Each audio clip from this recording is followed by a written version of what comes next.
Good afternoon. 15 minutes. Yeah, I will do my best.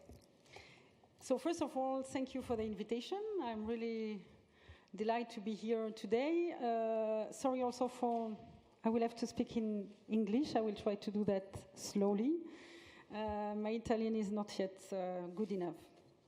So I will give you the point of view of an industry, a chemical producer. I will try to speak about REACH from a more practical point of view. So, and the title is Are you REACH ready? And So first of all, very, very high level basic on REACH. I think you have heard a lot today, so I will be quick on that. But I will just try to share with you, if you have to retain something on REACH, it's 1,500, it's a piece of regulation of 1,500 aside, if I recall correctly. But if there are two key messages to be maintained or to keep in your mind is, if no registration on market, I think that's the major one. And the second is also one substance, one registration. We did not speak today so much about these parts because this means that we need to work in consortium. So for the no registration, no market. So who has to register? So the complication, I think it's that the REACH regulation applies to each European legal entities. Oh, sorry. Yes. To each European legal entities, which make a quite complex control. What needs to be registered here, it's perhaps important to mention that if you're importing a product, and here we speak eventually about dyes for textile, your product is not a single substance. I mean, your dye stuff is a liquid formulation. That means it contains the active dyes as well as other ingredients. And all ingredients needs to be REACH registered. So I recall on several other presentations earlier today, it requires a very precise control on the chemical you are placing on the market.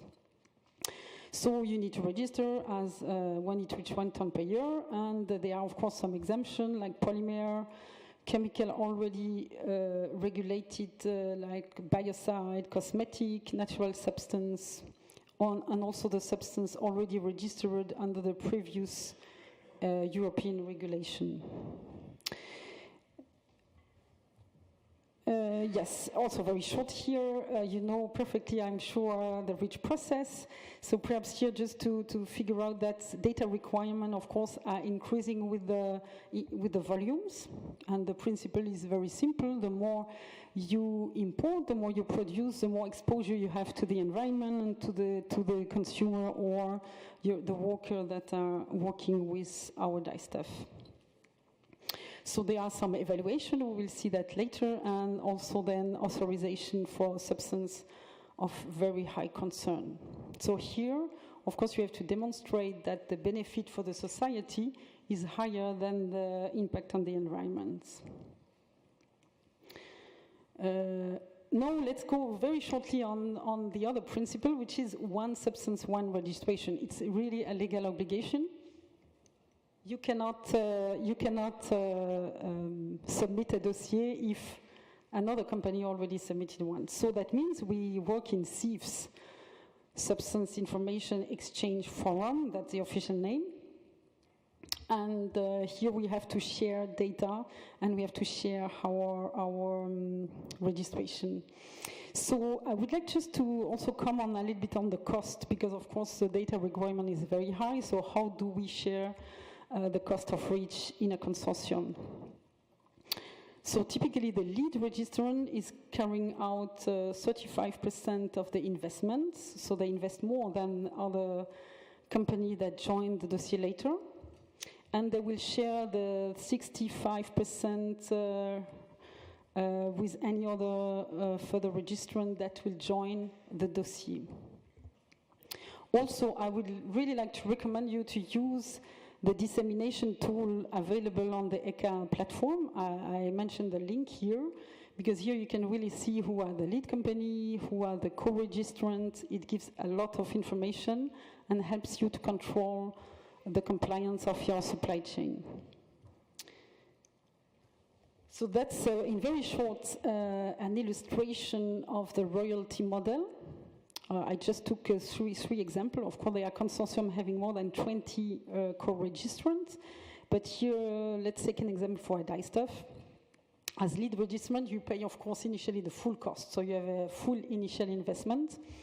And then when the first co-registrant arrives, you share, as mentioned, the 65% of the costs. And you can see that your share will then decrease, or your cost will then decrease as soon as you have other co-registrants that will join the dossier. So, and what about the cost? Again, I think it's an important aspect as well of the REACH registration. So these are the assumptions, our cost estimation that we use by Archroma based on our registration experience. So you see that in blue you have a cost estimation when you have the role of being the lead, because again, as lead you pay, you keep 35% of the cost by you, so it's higher. And in red it's when you join the dossier. You can see the costs are quite significant, and I think we have managed very good expense by good negotiation with the lab company. So I think it's really not the highest cost that you might find on the for registration dossiers. And I think not everybody is able to invest in this area. Also, I'm open to share with you for Archroma, the REACH phase 3 and 4, we have budgets of 16 million for the REACH registration. So, I mean, it's also important to notice that this is a major impact, financial impact as well. So, yes, I think you know that REACH did not start now, and the June 2018 deadline is the very last deadline. We had, you probably know, we had several phases, so I will not so much spend time on that one. But important is in June 2018, all manufacturer and importer of chemical substance need to have a registration dossier. So that's really the last deadline. Pre-registration does not count anymore. And also, we will go back on the enforcement of REACH.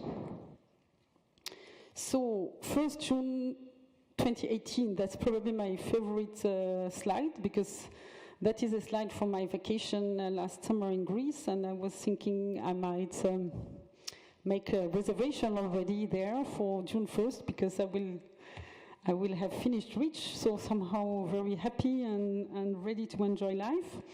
And also, by the way, good wine in Greece as well, but not as good as the Italian one, of course.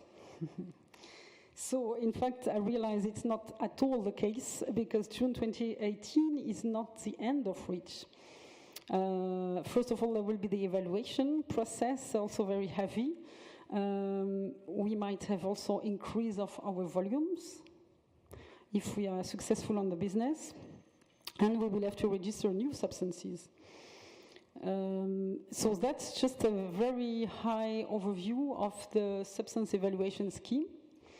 You can see here that the dossier we have submitted with the deadline of June 2018 will be screened, and the screening will there will be several assessments. There will be some compliance check, some substance evaluation, and all these checks might trigger additional data and might even end up into restriction or authorization processes. So this process after the REACH 2080 deadline will be highly complex. Highly complex, but also highly expensive again. So the investment you will make in REACH by joining a dossier for June 2018 will not be the final investment. You will have to, if a dossier is evaluated, to share the cost of the evaluation as well, and this independent of your tonnage. So this was just to mention that cost will have to be planned also after June 2018. You might think, okay, that's very nice. That's then on the burden of the chemical producer. I am buying my product in Europe, or I am importing article. Why should I really be so worried? These guys producing chemicals has all the work to do, and I can go in Greece on vacation, for example. I think that's a general belief. I think that is wrong, because you have some obligation on the REACH. First, on the uses. Don't forget that if a substance is registered, but if your uses is not registered by the lead registrant, you have to make this registration.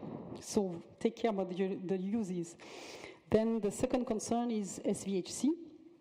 You have to have a control on, even if you are buying a chemical in Europe, or if you are importing an article, you have to know the SVHC in your product, because you have legal obligation when SVHC are present.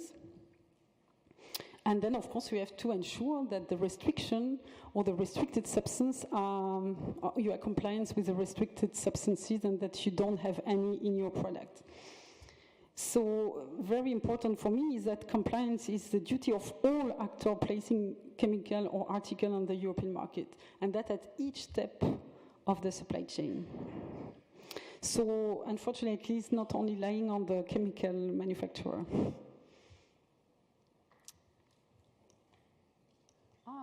In fact, I did not realize that my slides were not following my talk.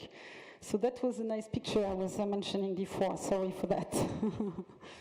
So, and that is the substance evaluation.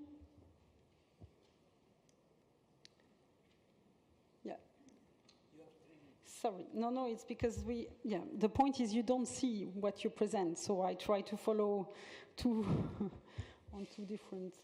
So let's give you now some key numbers on the REACH registration. So these are the latest number published by ECHA, so it's really, I think it's from last week. So you can see that the number of substance registration is below 19,000, and the first expectation from ECHA was more in the area of 25,000. So what does it mean? Does it mean that there are certain substances that will not be registered at June 2018? Will we have interruption of certain chemicals? I mean, these are also a risk that needs to be considered. You can see also in Europe the major contributor in registration is Germany, followed by UK. I mean, Italy is also quite a relevant number. The number here given for Italy are also the very latest one for last week. And I also gave you, just for information, the major substances that are shared in Europe. So the most frequently registered substances. This is just a graph showing the evolution since REACH has started. So again, here we see a big gap compared to the initial number that were more around 25,000. And here you see that the probability to reach this number is now very low, because there are 3 months remaining. Yes, I wanted also to discuss shortly about enforcement, because it's also something we neglect or we try to forget. But there are penalties, and the REACH regulation define this penalty as they need to be effective, proportionate, and dissuasive. So, and it is a member state authority that has the legal obligation to control the REACH compliance. So the national authority, they verify the compliance with REACH and CLP. And in Italy, it is the Decreto Legislativo number 133/2009 that takes over this sanction related to REACH. And just as information, there are some administrative fines that can reach 90,000 euro, but also criminal sanctions, mainly for the infringement of the restriction, because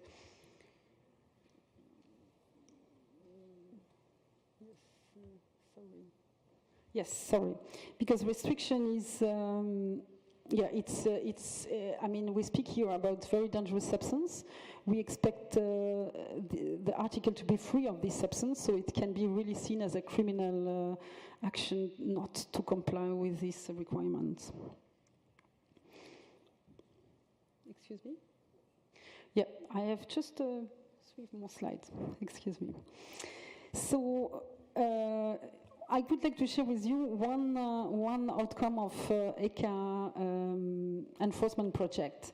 So what they did, they check the presence of only 17 restricted substances in several articles. So you see here the list of the substances they have tested, and they have published the outcome of this check.